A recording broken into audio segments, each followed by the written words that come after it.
What's happening, my Underground Strength family? And very excited back here in New Jersey after a weekend in South Carolina at Sorinex Summer Strong to try to recap how amazing of a time I had. Would be definitely difficult, but I'm going to recap some of the main themes that kept coming across through Sorinex Summer Strong. And what was interesting about this event in particular was, man, it has been a long freaking time since I've been around so many heavy-duty competitors and serious strength coaches, those that are really in the trenches with training competitive athletes, whether it be in the world of like the typical kind of sports as football, baseball, basketball, wrestling, as well as competitors in CrossFit and weightlifting, or doing a hybrid. They compete in weightlifting and then compete in CrossFit events, as well as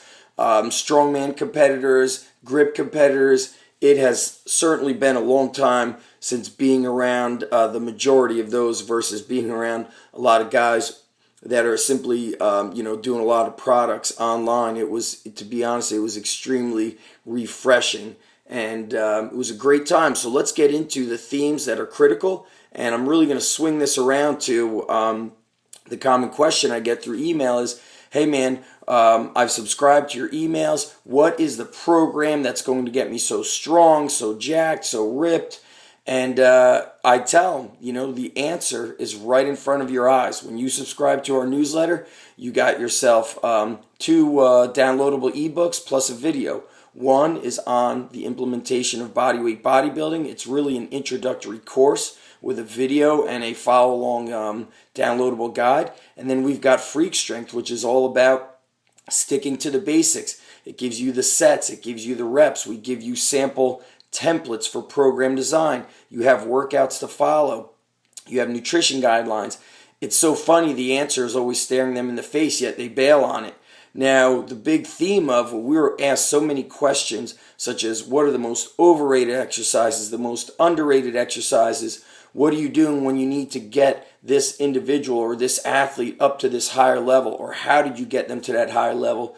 And every coach was mentioning squats, deadlifts, farmer walks, the quick lifts, be it with barbells, doing the weightlifting, or doing it with dumbbells, dumbbell snatch, dumbbell clean and press, and of course getting great at bodyweight training and simply being in shape, attacking weak areas. These were the common main themes, and what you have to really be careful of is getting excited and getting confused with all, I call it the magic bullet syndrome, or the shiny object. You see these programs that get away from the basics, and they're trying to reinvent the wheel. That's just not the case. Even at the highest level, we've had high-level college athletes, All-American and national champs, that need to start with the basics. So I'm emphasizing that all the way through to my last breath on this earth, is that you must squat, you've got to deadlift, you've got to do some form of quick lifts, you should be sprinting, you should be jumping, you should be blending athleticism into your workout, especially through that warm-up, and you should be staying healthy, which means listening to your body. If you're banged up, or if you're a coach, be very wary of always having each and every athlete train at the same intensity. Something that I spoke about and I speak about very often is we look at what is weak on that athlete. And if I feel that athlete is really hurting in the strength department, we're going to increase volume and tweak training. We may actually have to decrease volume in certain other areas of his or her life to put on that strength and muscle mass. If I know an athlete is lacking mental toughness, then our finishers are really going to focus on mental toughness.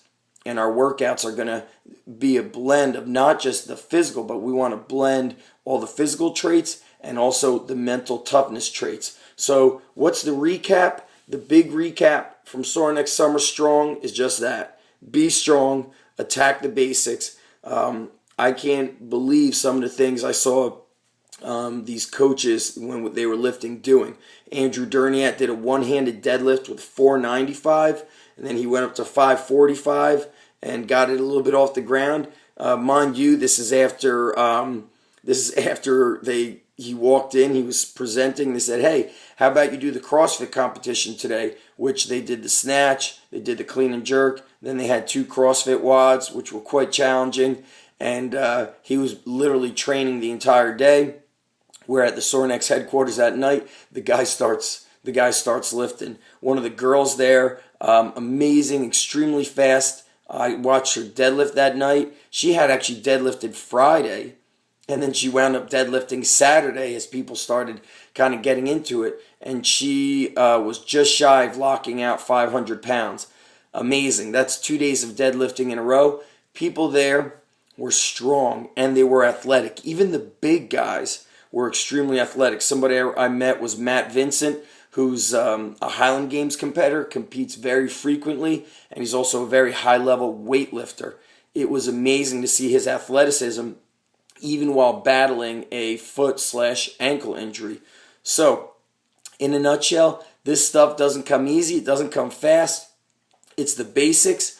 And when people were talking about some of the more overrated exercises, I think some of the coaches had mentioned the Olympic lifts, weightlifting. And the reason why they said it was overrated, we kind of moved our way into it, is we said if we're training athletes, a lot of times it's a little bit complicated to teach them because of their scheduling, because we don't get to see them enough really until they're at the collegiate level. Other athletes were talking about, one thing I mentioned was when we trained out of the garage, we were unable to back squat because of our groups. Our football group had athletes ranging in height from 5'4" to about 6'4", and I had one squat rack, and we were unable to vary the J hooks for these guys to back squat. So they did heavy Zercher squats, heavy trap bar deadlifts, a lot of heavy sandbag and dumbbell lunges. We had guys that were doing dumbbell lunges with 105-pound dumbbells, and they did not suffer at all in their performance. That being said, they were doing some squats at the school. Were they full squats? No. I've seen what they did when they were at the high school. It was more like a half squat.